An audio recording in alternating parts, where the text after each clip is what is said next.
So, Tom. What's up, Pat? I need you to riddle me something. I need you to riddle me this. Okay. And by that, I mean, do you know any riddles? Can you actually... Ooh.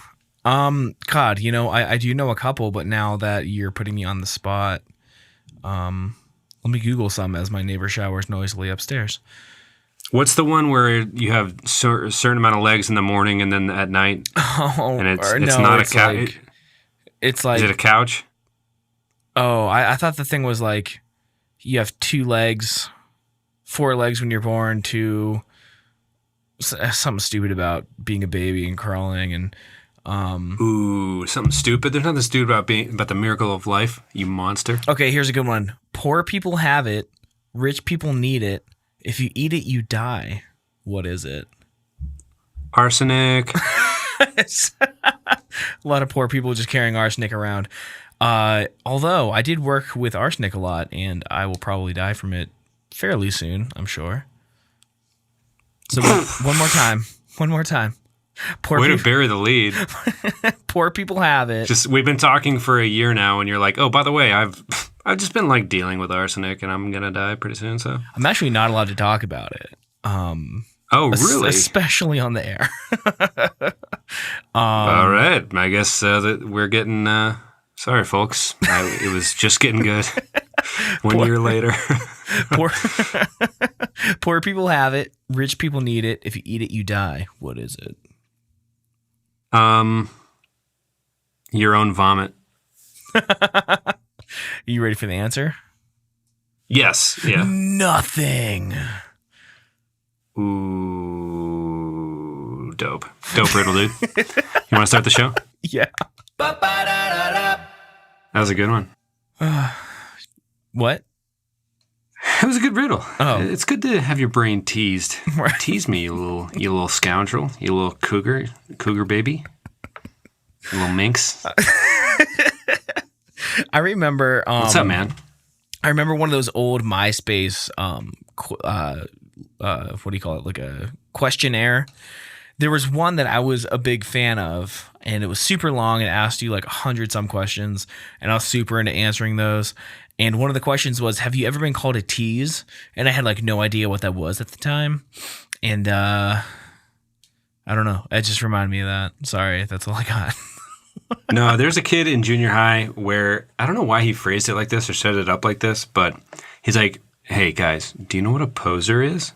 And this is probably circa 5th grade. And I was like, I don't know, someone who poses naked for pictures. And he wasn't even trying to be. He like said it as if we were about to do a heroin deal. Like he gathered us all around, like, "Hey, do you guys know what a poser is?" But he was honestly just earnestly curious because he was kind of like a pre-scene kid. Like I think My Chemical Romance was just starting to get popular or something like that, and he was just like, I guess it's somebody who's like not like super, like hardcore or real about it. I'm like, God damn it, Derek, that was the worst setup for the worst, like just honest question I've ever heard in my life. It's like, no, I don't know. If you don't know, you should have led with that. I thought I was being tested. So we are back. For Plus, the listeners, get your head in the goddamn game. We're down a certain amount of points. It's a biddy league game. Red versus blue. It's getting fucking hectic. For the listeners, I think this is like 3 weeks since we've talked to each other. We spoke together last week, and of course, just had another catastrophic failure of audio supply. So we actually didn't even get a show out last week, which is the first time 30 episodes that we missed a week. I didn't feel good about it, but I was also feeling a little bit lazy, so I decided to just take that week off and really enjoy myself before the quote-unquote in-laws came into town. But I feel quote-unquote? Quote-unquote. Well, like, they're not... What's that supposed to mean? They're, little Easter egg? No. They're my girlfriend's parents. It's just easier to... I don't know. It would have been easier to say that in retrospect rather than explain the whole thing, but... Yeah, I don't know. You tell me, Tom. Quote-unquote, eh? Sir? Care to clarify, bro? They're my poser in-laws. Whoa, dude. Hard pick, soft place, dude? It's the best hashtag ever. It's the best. Yeah, hard pick, soft place if you haven't seen that on Instagram. Well, you got to prove you're not a poser. Why the hell else would you get out of bed in the morning? Other than to prove those freaking haters wrong. Because, Tom, let me tell you something that they don't tell you when you're a little kid, but they should. If you don't stand for anything, you'll fall for everything. Katy Perry said that. Dan Majeski from high school was one of the few kids tattooed in high school, and I think he had that across his arms, like, if you don't stand for... Do you think he regrets it now that it's in a popular, like, Katy Perry pop song called Roar? She's going off the rails, dude. I feel bad, man. I feel weird about it. It's so awkward. Can we talk for, like, just a second about how Taylor Swift's whole catalog just happened to be released onto Spotify for the first time since Spotify the day Perry's latest album came out? I'm like, okay, you've obviously won. She's got cornrows, for God's sakes. I mean, this is after the SNL performance happened, and man, I mean, I know the Russell Brand divorce was recent, not that recent, but I mean, hey, man, the first cut is the deepest, you know what I'm saying? She knows the highest stakes or something. I think that might be the next few lyrics in that tune. I used to have such a big thing for Katy Perry. I was reading somewhere, maybe it was The Ringer, but they had the argument that was like, maybe she's coming to terms with the fact that she's only ever been like not a joke songwriter, but like her best is not even as great as like great artists are, you know? Sure. Which I don't know if I believe that, because if you focus on songs like California Girls and I Kissed a Girl, those are kind of like, well, then you start to think like, okay, is her best only like a cartoonish version of what a pop star is, right? Like I Kissed a Girl, like just kind of like stuff that can't be taken seriously. But then Firework, I think, is a legit pop hit. And I think Teenage Dream is also legitimate. I love that song. Like, I think she's a legitimate star. She's definitely going through a rough patch right now, though. Yeah. I don't know. What do you think? Do you think she has enough hits to classify her, like, in the same... Like, if you're a feuding pop star, do you have to be in the same echelon of fame during the feud? I mean, is it over now that Taylor Swift is kind of... I mean, she's coming off 2 back-to-back... Oh, man, monster albums, right? Well, her I think it was 1989 just went diamond, which is like 10 million sales or something. And she was like the first female artist. Did Red go diamond? Huh? What did Red do? Oh, I don't know. But apparently she's like the first female artist to go diamond. Wow. Let me double check my sources here. Well, yeah, look that up and then look up what Katy Perry has done. Because, I mean, it's not like she's not moving records. You know what I mean? Like, Katy Perry is a legitimate star and has been for a little while.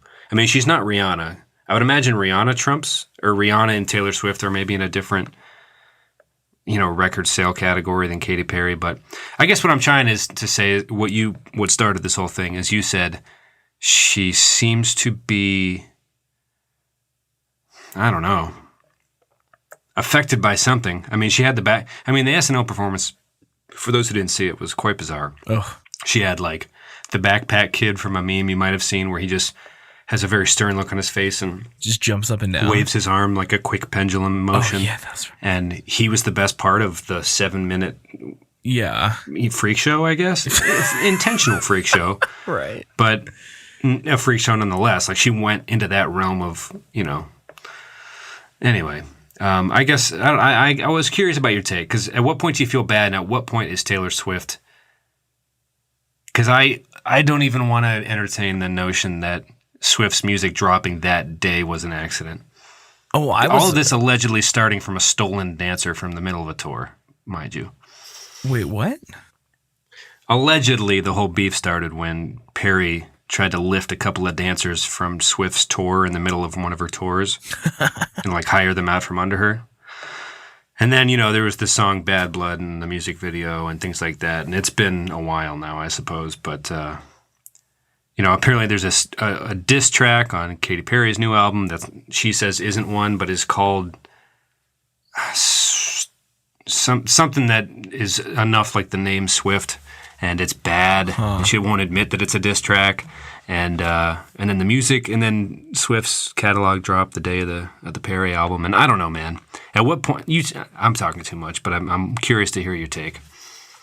Well, when is enough enough? Well, we can't come off sounding hypocritical because we get off over the brand new Take It Back Sunday feud, right?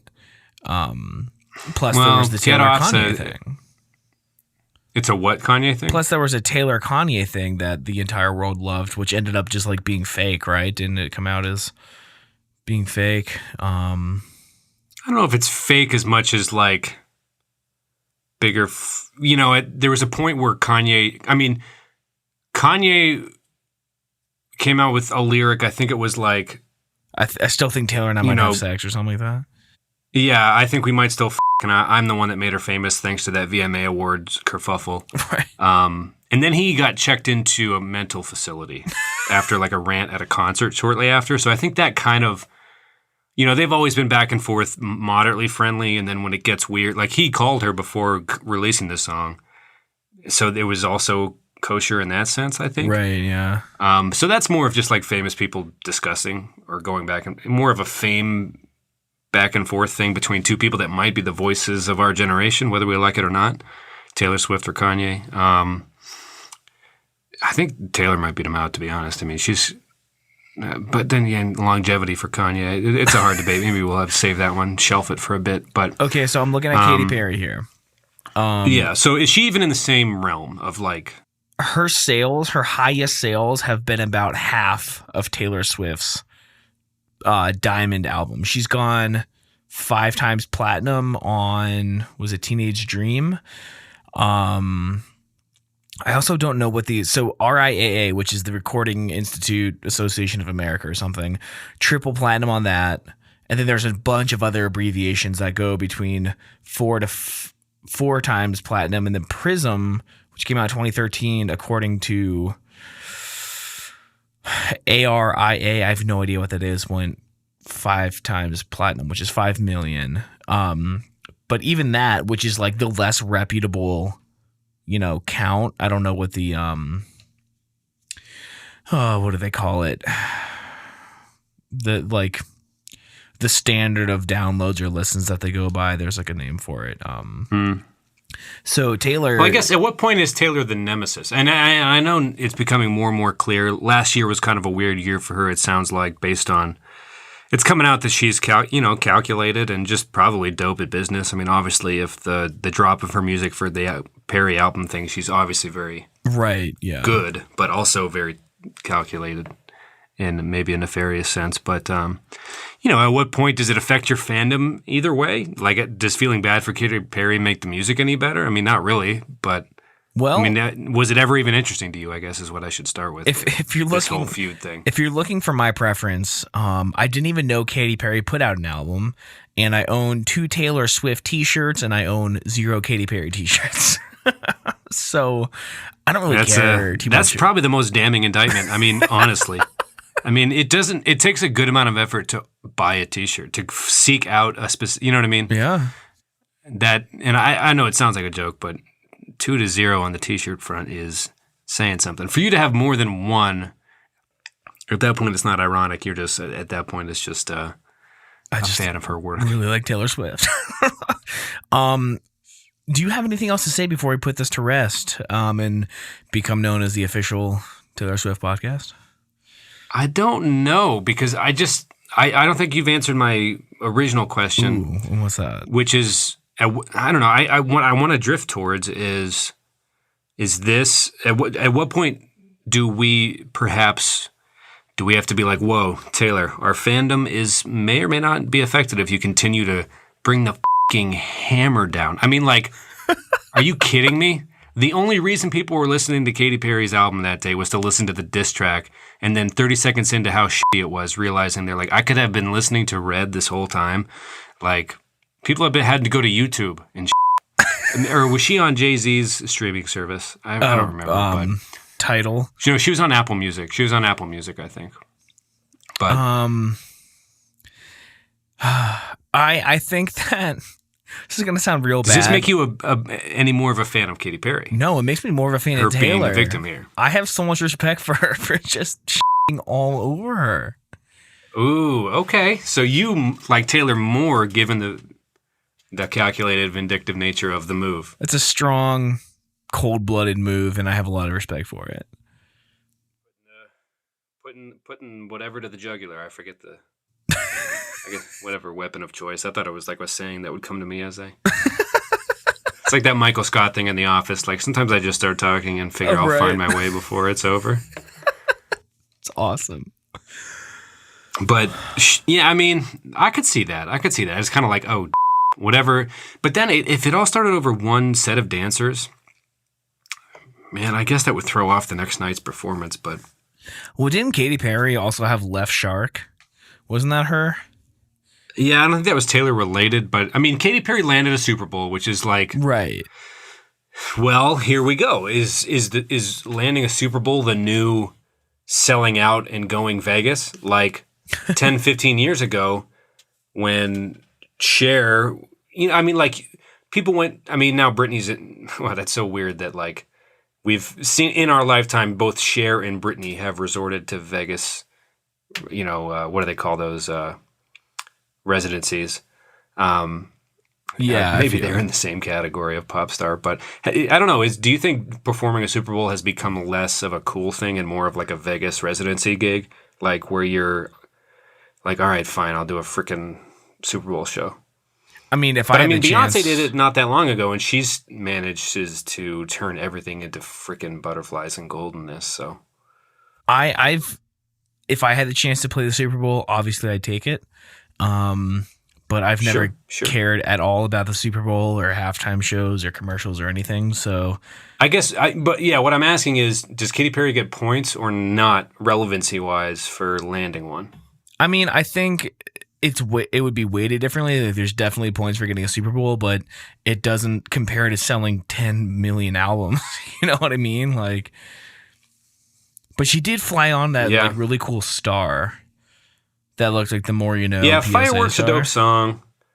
And, I mean, Katy Perry brought it during the Super Bowl from what I remember.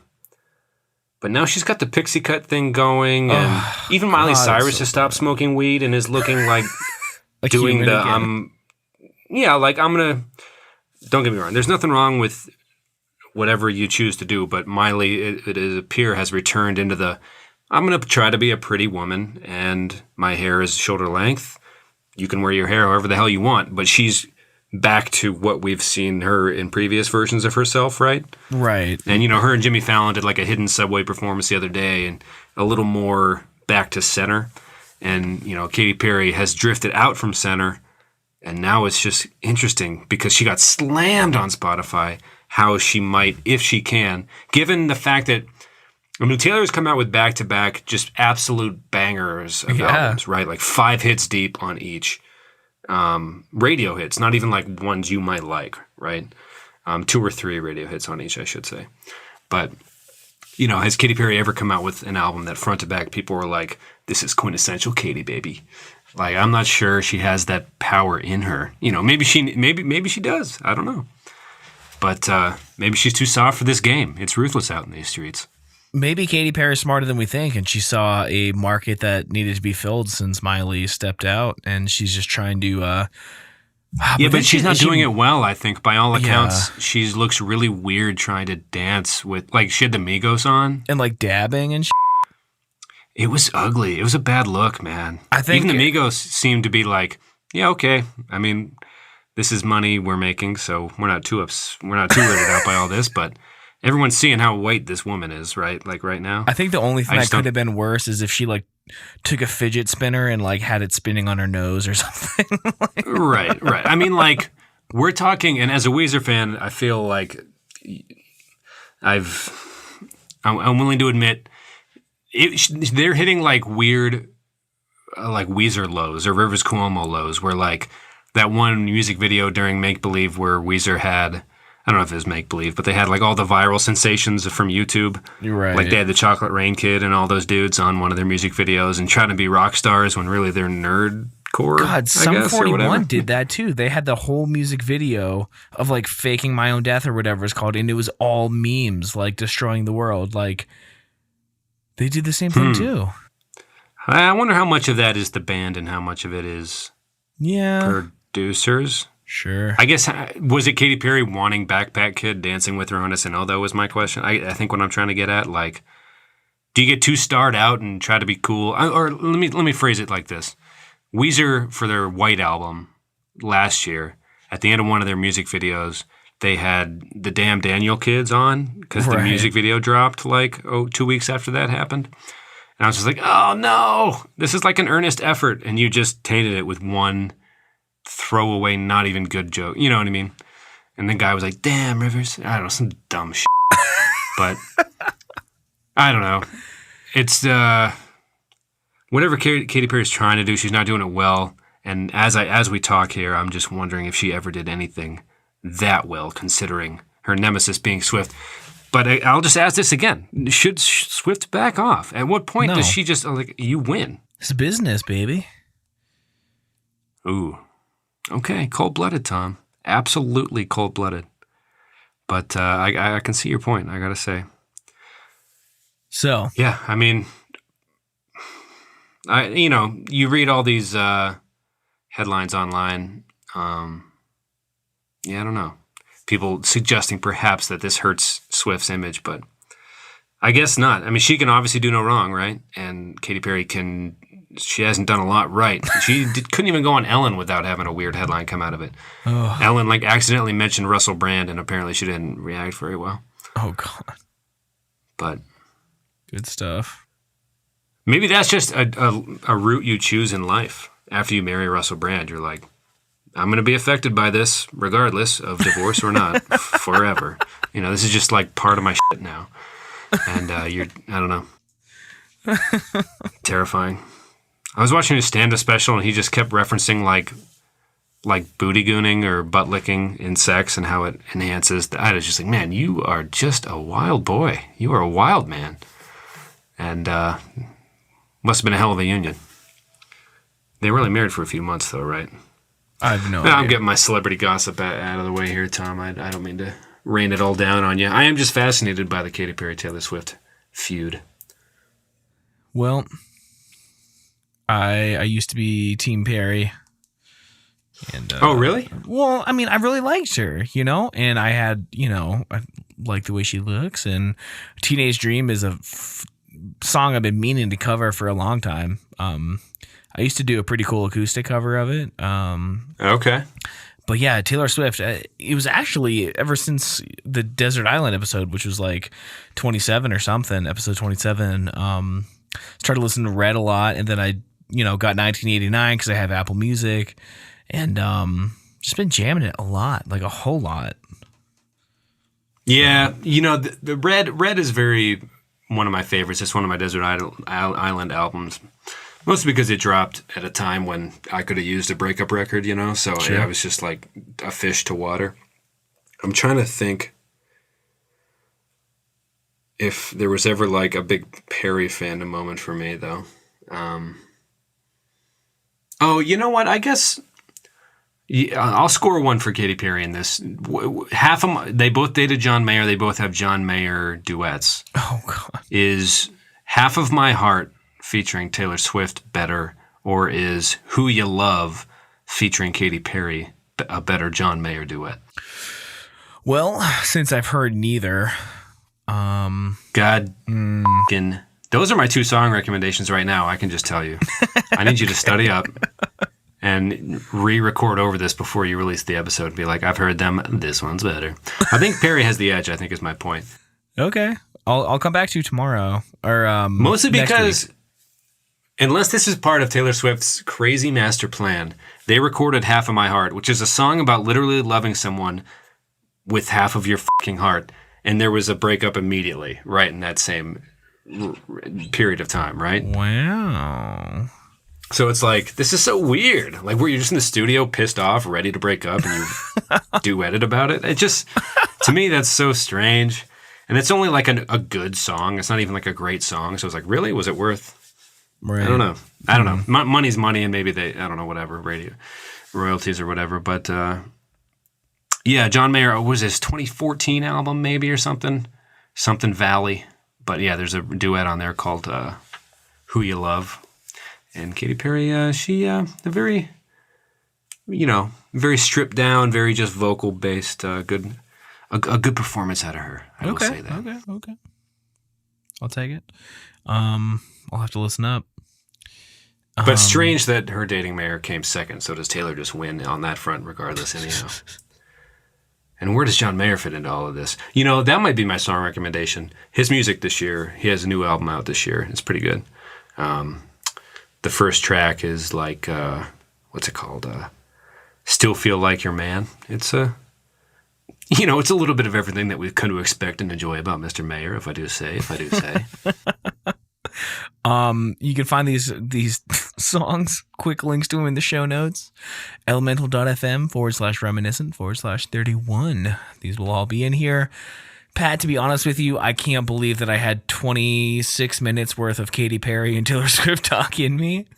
And I think I'm coming to the end of it. I really have nothing else to contribute. Unless you just want to solo the next hour. I could go on for like a while, but I mean, yeah. The only thing left to do would be to rank every single Taylor Swift and Katy Perry song and put them head to head. Wait. Well, what is Katy Perry's best song? Is it Fireworks or is it Teenage Dream? If it were me, I'd say Teenage Dream. And if okay, and if I had what to say is Taylor Swift's best song to you? God, I really like "Shake It Off" just like a lot. But what was the one that I was jamming nonstop? Let me see. Taylor Swift. Is there a list of like their best selling singles or whatever? Oh, 22 is probably her best song. Yeah, let's see. Taylor Swift. Single again, of course, that would come up. Single sales, that's what I'm interested in. I'm going to guess Shake It Off has the most. Yeah, but I think that's a gimmick song. I mean, to me, that's as gimmicky as California Girls. Yeah. Like, there's nothing to it. It's just a really good hook. Whereas Katy Perry was brave enough to talk about a plastic bag drifting in the wind, which makes Fireworks. To me, like, I don't know. It's just on a different level. Like, you can sing. There is a very good scene in the first season of the Unbreakable Kimmy Schmidt where she, like, analyzes that song, and she was, like, talking in the plastic bag, and she's like, and who talks about a firework, a single firework? Like, I don't know. I just thought it was funny. Like, really, it's a good show. It's a very funny show. Season 2 is. Doesn't she grow to really like the song though? I think so, but season 2 of that show, it might be one of the best seasons of television ever because of Titus. Yeah, true. But I'll counter with this. Now that season 2 of Master of None came out, and season 3 of Kimmy is out also. Oh, sorry. Yeah, I meant season 3 of Kimmy. My bad. Season 3 of Kimmy, to me, no, season 2 is very good, like you said. Season 3, it's like, okay, like, so Jesse and I watched Master of None season 3, must watch. Season 2. Season 2, you're right. Yeah, sorry. Crazy. It's so many different types of humor and storytelling all in one, and that's what I love because it keeps you guessing. Yeah. Even though my favorite, perhaps predictably, is Eric from Tim and Eric being the best friend Arnie. Oh my God, he's so you know DJ funny. Arnie's going to be bringing those sexy beats, just shit like that, just being the overly kind of loving best friend character. Right.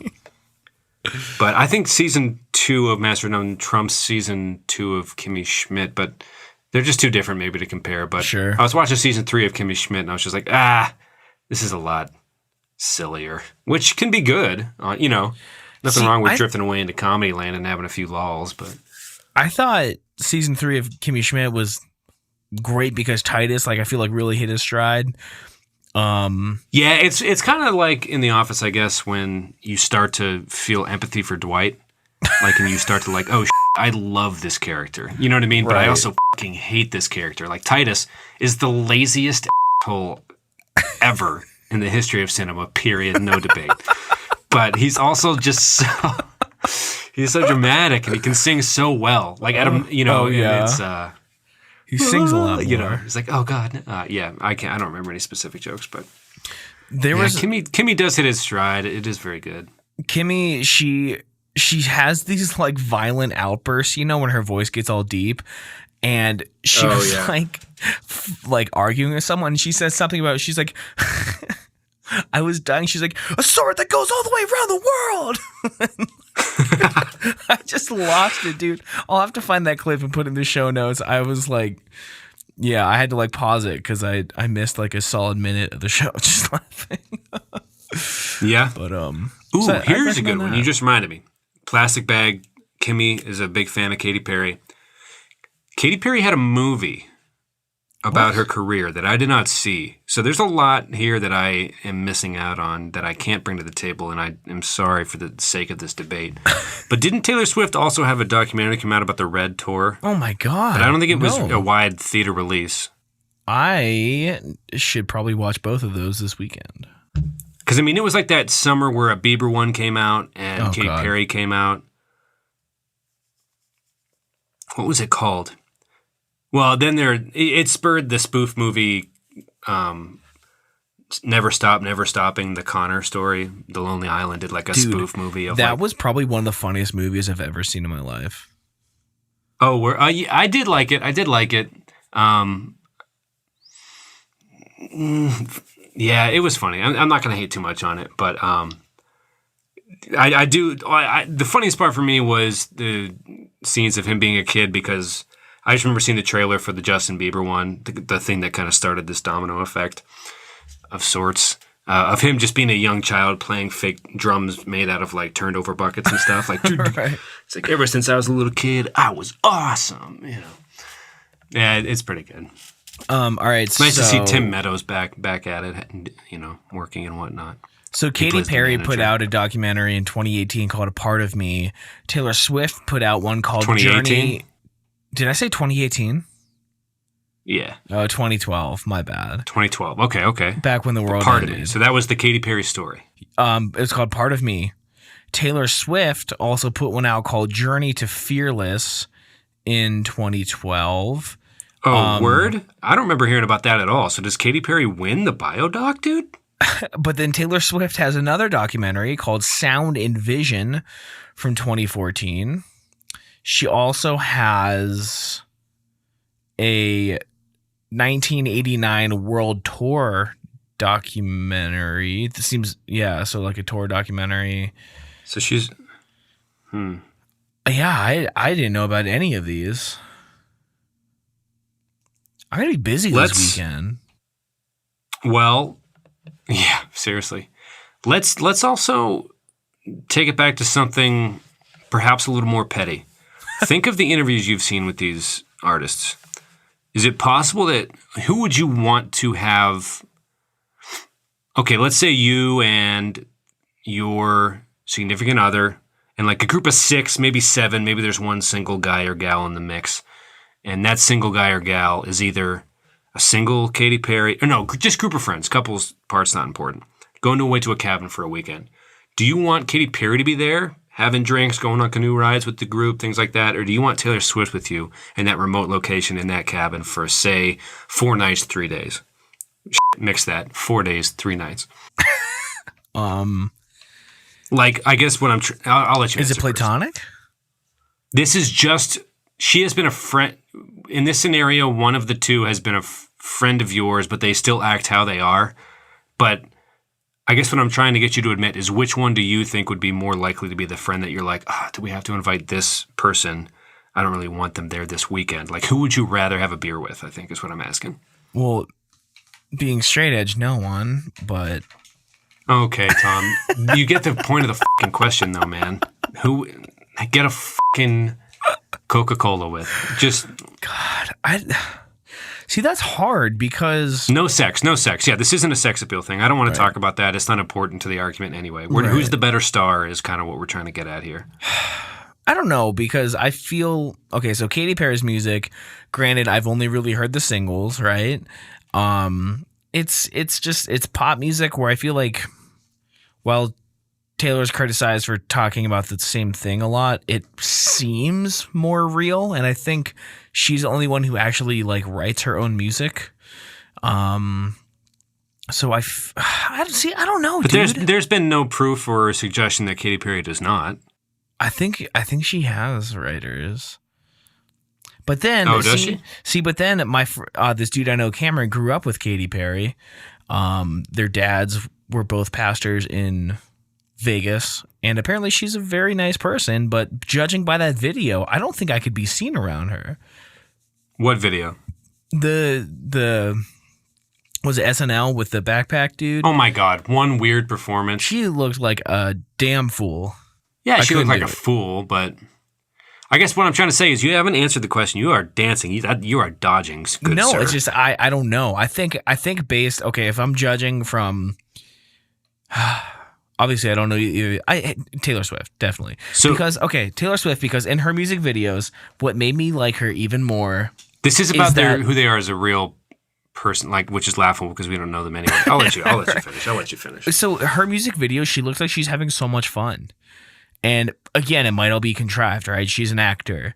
But so a friend of mine once said, we were just talking about like kind of, I think it was after 1989 came out, like, oh my gosh, what a huge star. Like seemingly, like she went from like, what, me hanging on the back door going down to my daddy and we're going, yeah, to like fucking diamond in a matter of what, 7 years, right? Not even a full decade later, she is... Like Kobe was on stage with her at one of her like 7 LA shows on the Red Tour or something. You know what I mean? Like just crazy shit. Like to a point where she doesn't even do the CMAs anymore. Like the CMAs hung on for so long. Like she's not pop yet. Just please come attend our award show.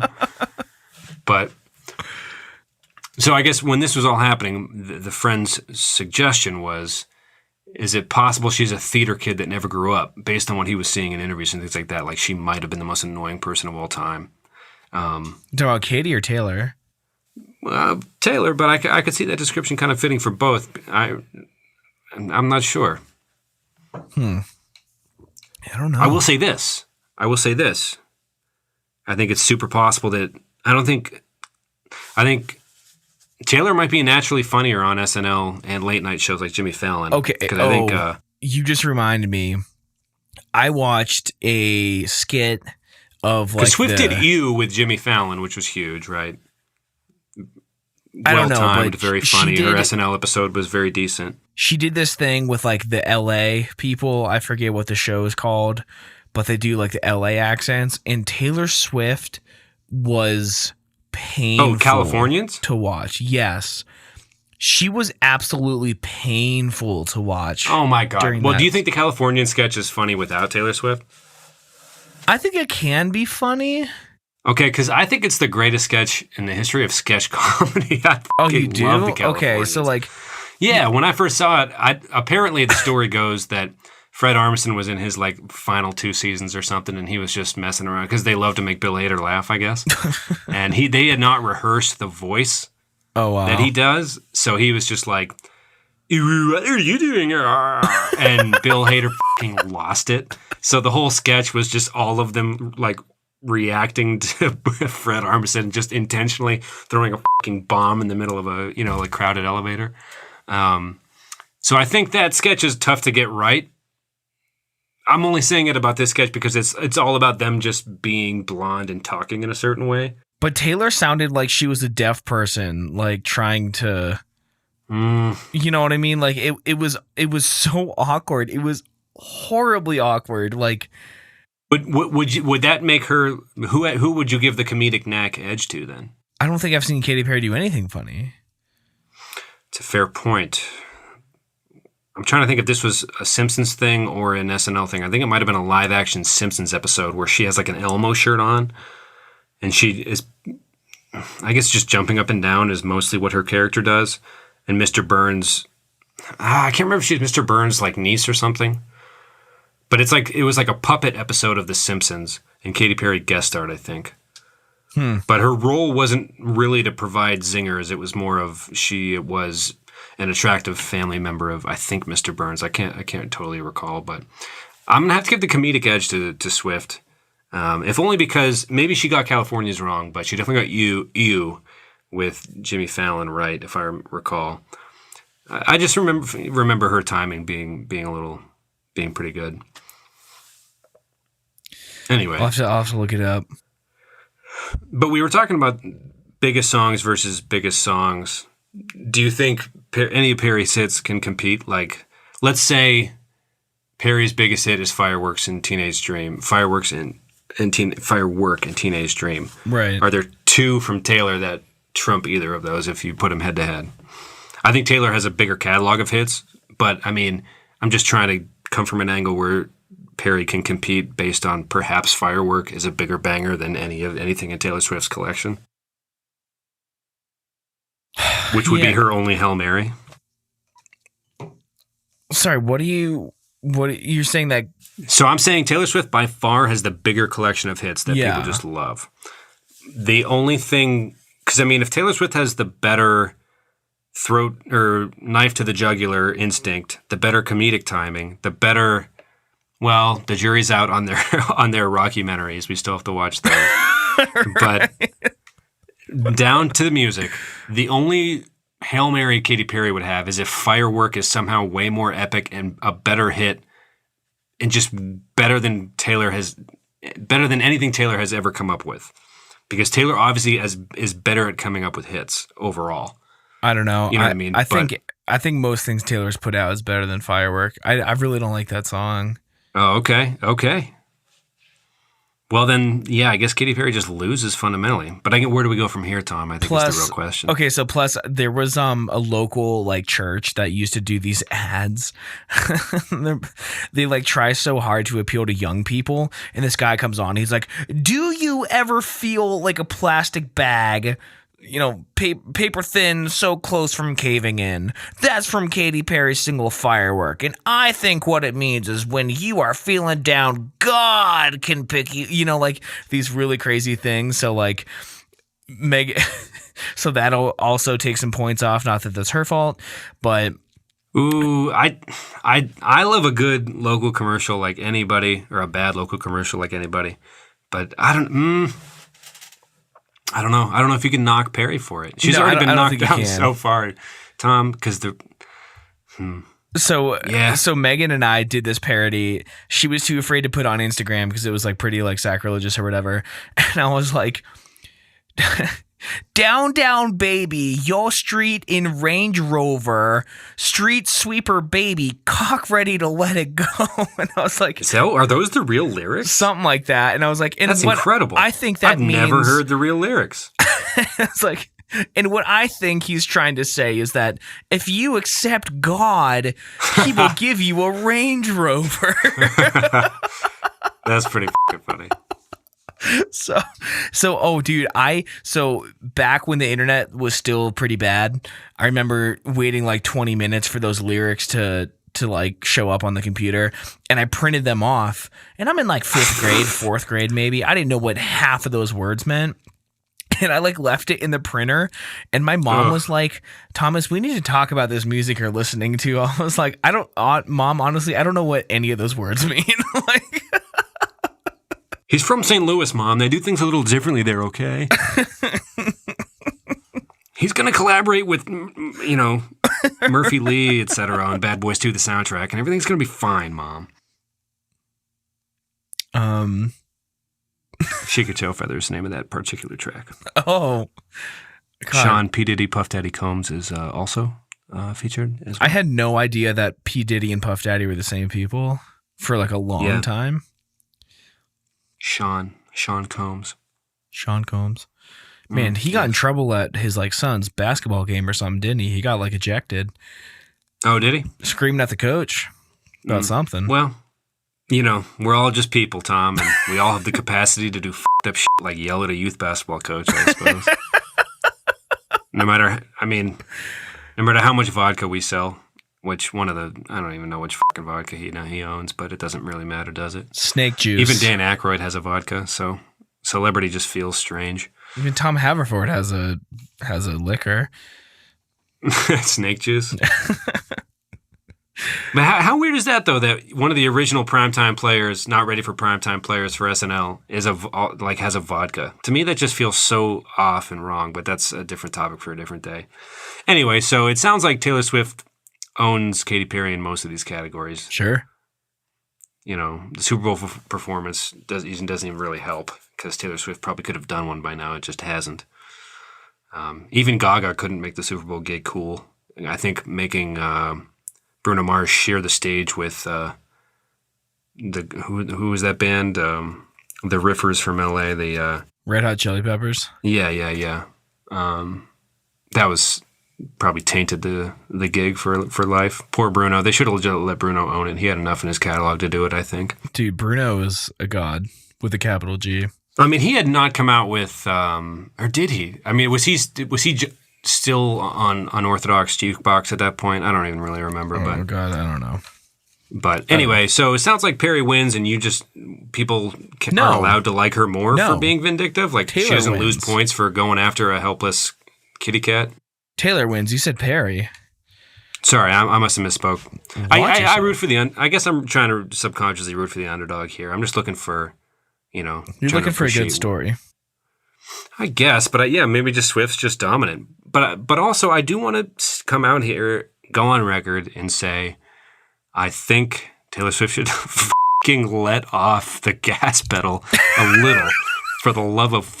I mean, have you just give the woman a year to recoup, send her a fruit basket, an edible arrangement, something. I mean, her and Kanye even sent each other flowers and shit after through their debacles. Kanye even made like a weird naked statue of her in one of his music videos, which was, I guess, I saw that. A replica of like an old work of art. But I don't know. I don't know. He put himself. If it's all from stealing dancers, I just don't know why it's still this. Unless it's a behind-the-scenes wag the dog situation where they're both still making money and getting listens off of it. But I don't see Katy Perry winning enough lately for having that be a backdoor deal where they both make off like bandits. Right, yeah. Because there's such a clear winner, as we've just kind of tried to establish sloppily over the last 48 minutes.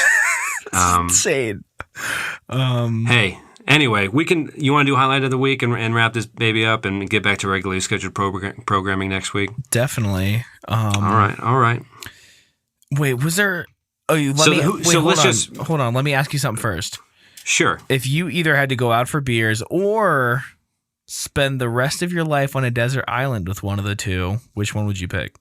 See, I think Perry wins that category. Really? And I'm glad you brought this back up because the point I was trying to say, the one friend of mine made was that, let's say Swift is this calculating person, et cetera, with, the squad goals, situations, and things like that, and kind of the overzealous nature of being almost too happy and kind of Eddie Haskell about it, like always kind of, I don't know, it always seems like a production, like the friend had mentioned she was perhaps a theater kid that never grew up.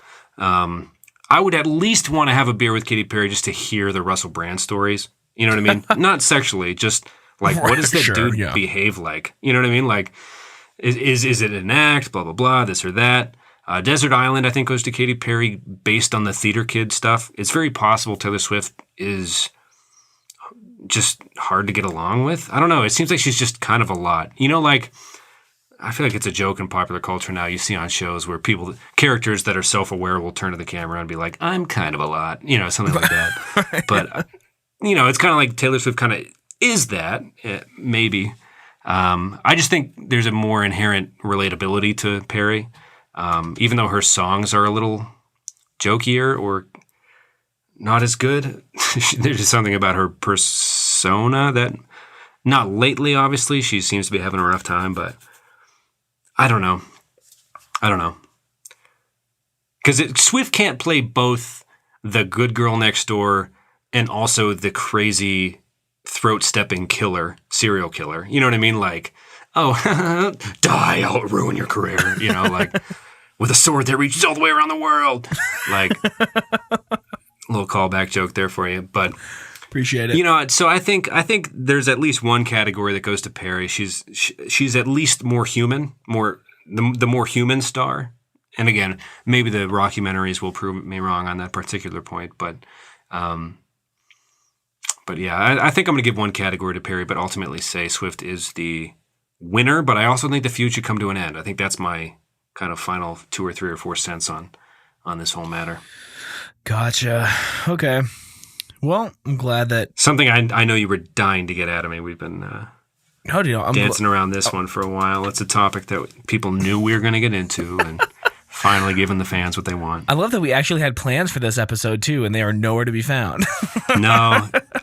The thing is, I couldn't even get Jesse to talk about this with me, but I really wanted to pound this one out and talk about it just because I'm so infatuated with the feud. Just like, why is it still going on?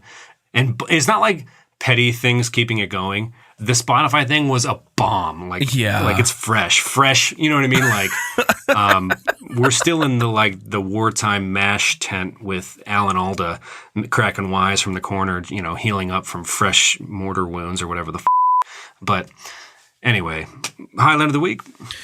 Yeah, you go first. Okay, maybe I will.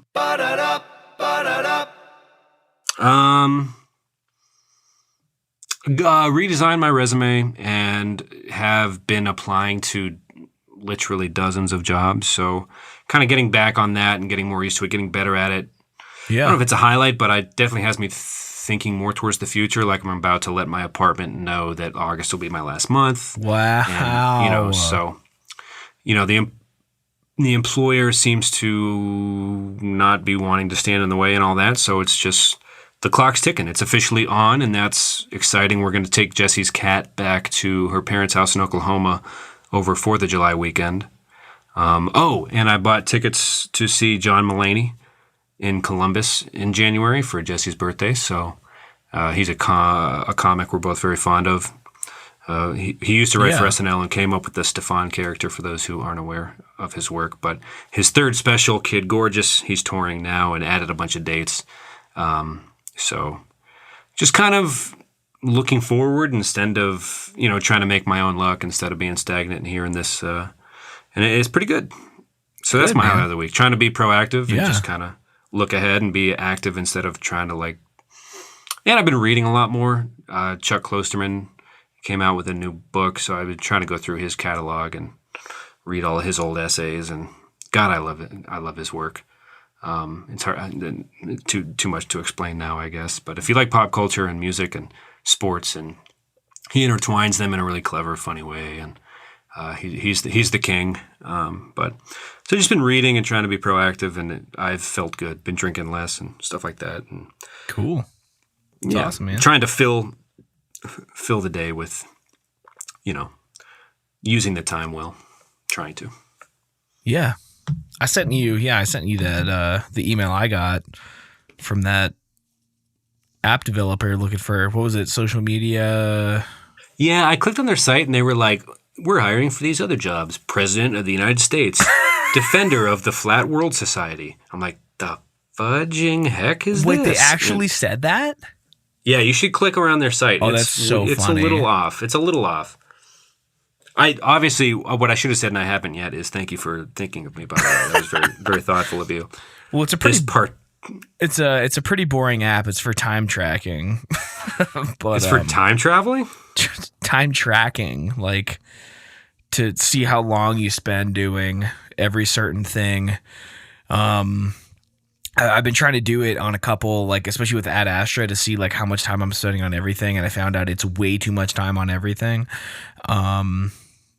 But then I was able to delete it after that.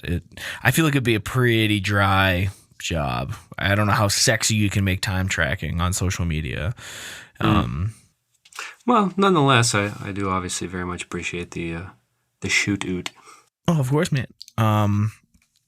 Well, I could talk for literally an hour about my highlight of the week. I'll try to condense it to about 3 minutes. But fire at will. I drove an $80,000 car for an hour on Saturday. Yes. And it was a Tesla Model S. I saw it on your Instagram. I was so happy for you. I legitimately cried when I got out of that car. I'm not like fucking with you. I shed maybe 3 or 4 tears because it was one of the best experiences of my fucking life. That sounds sad, but I promise you it's not. Okay. That car drove me around for like a half an hour. I didn't touch the steering wheel. It was going in and out of traffic, merging and speeding up, slowing down. It was insane. I was able to have the car park itself without anyone in it. I was able to summon the car to me, like in a tight parking space. It's just wild, dude. It was absolutely wild. And I almost dropped $1,000 on the Tesla Model 3 reservation, because with the amount I'm driving right now, I'm spending probably gonna spend about $250 in gas this month. Maybe 200. And like if you look at my car payments and all that stuff, it ends up being like cheaper than an electric car, or an electric car be cheaper. But I decided to hold off. I was just excited. Way too excited. Yeah, I took some videos on my Instagram of the car driving on its own. It was amazing. I've been waiting to do that for like years, and I finally was able to. I'm gonna leave it at that because I can go on forever. But it was great. You should do an episode just on that, man. Oh God, I could do a whole show on that. But there's enough of those already. So that's what I got. I'm hoping. Megan was kind of bummed out that she missed it because her parents were in town, and it was pretty explicitly clear that they weren't invited. Like, I was really worried that her stepdad would try to be like, "Oh, well, mind if I tag along?" And it was like, no. You'd be like, no. Like, no, I'm going alone. Do it in the Leslie Knope voice. God damn it, Jerry. Of course not. But I think Megan wants to go test drive one now, too, so I might get to experience it again. Fair enough. Well, that's pretty nice, man. Yeah, it was amazing. You. It was really cool. Really, really cool. So, what do you got for a song this week? John. I want everyone to listen to... I'm not going to do a song. Everyone needs to go watch Katy Perry's rockumentary. And we just need to... tweet at us. Who wins? Does anybody win at a time? At times like these, man. Do we need a hero? Do we need a good feud to pay attention to distract us? Actually, you should never be distracted. You should be vigilant always as an active American citizen and paying attention and reading and writing your congressman. But nonetheless, we also, I don't know. Sounds like that diss track was called Swish, Swish. I don't want to make that my song of the week, though. All right. So give me a sec. You go first. Wait, you don't... I'm trying to look like... I guess Katy Perry's latest album she hit number 1. She's the second woman to do it this year. So it's not like it's... Like, it's still apparently... I don't know. Sorry. I'm diving right back the hell into it, Tom. Save me from myself. We got to get out. So, there's a song by J. Cole called Wet Dreams. It's dope. It's like so I feel like hip hop doesn't do this very much. He makes himself like super vulnerable in the song, and it's like a really cool story, super good beat, like awesome hook. This is like the 4th song that my former coworker who left for Europe recently. I think this is like the 4th song I've recommended on the show that he's introduced me to. Maybe 5th. It's been a lot. But I'm very grateful for his expansive musical taste because they've given me a lot of material for the show. Well, that's good. Yeah. Well, we just hit an hour. I'm going to do Western Kids by Hippo. They came out with an album this year. Doug Salawada, an old high school friend of ours, had turned me on to one of their EPs earlier in life. few years ago. And yeah, their new album's a good effort. So if you're looking for an album to try to dig into, I would recommend going to Spotify, looking up Hippo Campus, 2 words. And Western Kids is the track I fancy on that one. Cool beans. Yeah. I'm excited to hear it. Yeah. It's a cool name. Well, if Katy Perry hears this, we wish you the best. We know you got a diamond album in you. And Taylor, hey, keep doing you, I suppose. Turn it up to 11, Taylor. Oh, gosh. Don't stop until she... Don't stop, can't stop, won't stop the beat to go. Dum, dum, dum, dum. Everybody, dance feet and be united. Yeah. That was beautiful. Everybody, dance feet and be united. Oh. All right. It's about 11:30 where I am. Yeah, see you later. Bye, everybody. Love you, dude. Bye. Love you, dude. Peace. Ba ba ba ba ba ba ba.